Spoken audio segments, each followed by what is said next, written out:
Hello everyone. In this video, I'm going to show you how we can actually go ahead and update our table of contents. So once you create your table of contents, it's there, but there's an issue though. Once you start making changes to your document, let's go ahead and add in a new heading here. So let's just copy this and we'll place it right after this one. We'll call this one new heading 1.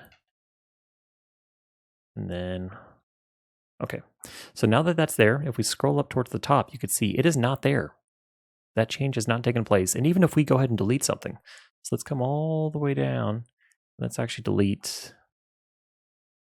Let's delete heading 2, the 4th iteration. Let's just leave everything underneath heading 1, the 4th iteration.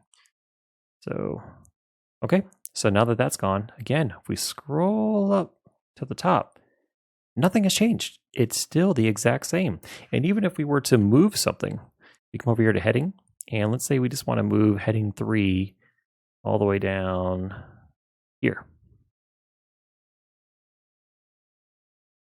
Now if you look over, let's actually scroll all the way back to the top. Same thing, it still shows that it's at the top. So what we need to do in order for this to be updated, if we come over here to the References tab and we select Update Table, what it's going to do, it's going to go ahead and update everything for us. So now you can see we have that new heading that we created. It went ahead and moved heading 3 to this second iteration of heading 1.